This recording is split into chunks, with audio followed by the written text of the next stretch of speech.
Thanks, guys. Back here in Vegas, where the master plan is for Guillermo Rigondeaux to someday be headlining cards, not opening cards. Tonight he opens up against Robert Guillen. Guillen, 32 years old, 122 pounds, 5'3", gives up 4 inches in this fight. He's in the midst of a 3-fight comeback after 10 years off. He was away serving time. He has 1 win, 2 draws this year. And here is Rigondeaux, 28 years old, 5'7", 123, and the bioblast on the Cuban. He had over 400 amateur fights for this well-skilled little man, a 2-time Olympic gold medalist. He fled for freedom twice. First time was in June '07. He was arrested in Brazil, then returned to communist Cuba and told his boxing career was over. This past winter, he pulled it off. He arrived in Miami. He's already made an early career change. He now trains at Freddie Roach's Wild Card Gym in L.A. And his pro debut, it took place amid all the passionate Cuban fans in Miami at the Fountain Blue. It was May 22nd on Friday Night Fights. He had a walk in the park against Juan Noriega, 3rd-round TKO. Guillermo's quick to note he wants it all and wants it now. Bueno, yo pienso que ya en 6, 7, 8 peleas, yo pienso que my career is going to move fast. I think after 7 or 8 fights, 6, 7 or 8 fights, I should be fighting for a world title. Right now I'm training with Freddie Roach. To achieve what I'm looking for to become a world title, I have to move out of Miami. You know, Miami is like Cuba, except that it's more developed. All the champions are training here in LA, in Las Vegas, and I want to be a champion, so I move here. Rigondeaux made the move to the West Coast, and we'll see how it pays off for him. Freddie Roach is with Amir Khan over in England for a title fight, so Jesse Reed and Jesse Reed Jr. manning the corner, representing the Wild Card Gym for Rigondeaux. They're scheduled for 4, and Kenny Bayless is the ref. Guys, we're knowing rules in the dressing room. I want to caution you to keep the fight clean at all times, protect yourself at all times, and what I say you must obey. Good luck. Brenda Suarte, touch gloves. Let's go, baby. Here you go, Robert. Guillen is here as an opponent at the age of 32 years old. He only fought 3 weeks ago, Joe, but that's very deceiving. You go back 3 fights, he was off a career, 9.5 years. And before that, he was off 1 year and 10 months. And just before that, he was also off 1 year and 4 months. Rigondeaux, the highly recruited, highly thought of prospect, is a southpaw. And he's a counterpuncher, Joe, make no doubt about it. He will wait. He's patient. He doesn't like to lead. He has good eyes, good reflexes. He likes for you to come to him and help him. Make a little bit of a mistake, and then, as I said in the open, he'll spit it back at you. Rigondeaux won Olympic gold in 2000 and 2004. You can get rounds with Rigondeaux if you know what you're doing. You know, you can BS him a little bit. You can navigate him a little bit. You can feint him. You can move to the sides, keep it on the outside. If you don't force him to fight, quite often, there won't be a fight.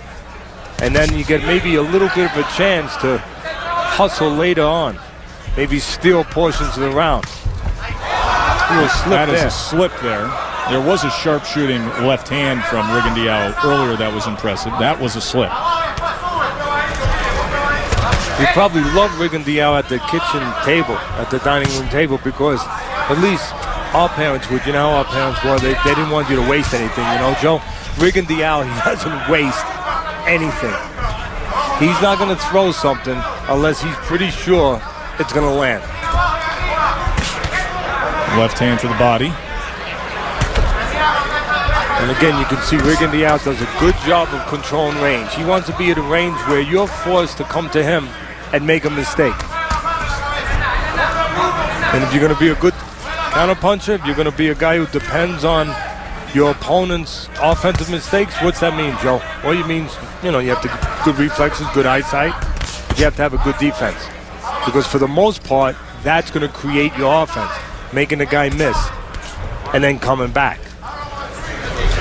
One of the many traits he possesses, easily making Guillen miss there, and that sweeping right hand that was well off the mark as Rigondeaux got back to safety.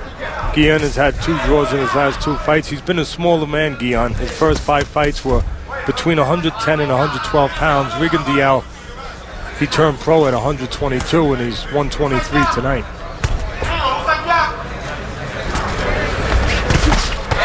See what I'm talking about there with Rigondeaux? Doesn't take many chances, not going to lead to you for the most part. And that's what I like to see him improve and work on, as I said in the top. And there's a good counterpunch as he steps back and creates a little gap. Unbelievable skill out of Rigondeaux. Stepped back, and the counterpunch scores a knockout win. Laser-like accuracy from the gold medalist. Well, Rigondeaux is very calm, and that's one of his great assets. Don't think being calm is not as good an asset as anything physical. He can see things well. Looked like first round knockout by Guillermo Rigondeaux, his second career fight after that much anticipated, well-hyped pro debut back in Miami. He comes west, now under the tutelage of the new crew at Wildcard, and he shines here against an overmatched opponent. And even here in Vegas, the chance of Cuba. Seemed to be a body shot, and again, just as we said, Rigondeaux doesn't lead. He waits for his opponent to play into his hands, and that's exactly what Guillen did. And you see right there, perfectly placed. Just finished talking about that Rigondeaux doesn't want to waste anything. Well, he didn't waste anything. One punch does the job. Guillen reaches in a little bit. We'll take another look right here. The opponent reaches in a little bit. Little bit of a setup there by Rigondeaux. Drops that left hand right to the body. Beautiful shot by Rigondeaux. Teddy, that's one of those rare moments that's so special in this sport that we talk about, that button. That if you hit that perfectly placed target right there on the body, on the flank. And what does it take to do that? You know, it's not just luck. It's not just that he got fortunate and that the stars lined up well. He's very calm. He has good eyes. He has good reflexes. He has a good temperament. And he knows exactly what his identity is. His identity is to take advantage of his opponent's reckless aggression. His opponent reached in a little bit. He stepped back, created a hole, and he filled that hole. Let's get the official particulars with Jake Gutierrez. Ladies and gentlemen, referee Kenny Bayless about at 2 minutes 57 seconds of the first round. The winner by knockout victory, Guillermo Rigondeaux. Only the beginning. He says he wants his career to move fast, feels that after 7 or 8 fights he should be fighting for a world title. We'll see if that becomes a reality. For now, this is the harsh reality for Robert Guillen. A piercing body shot sends him to the canvas crumbling, and a first-round knockout for Guillermo Rigondeaux. Let's send it back to the studio and BK.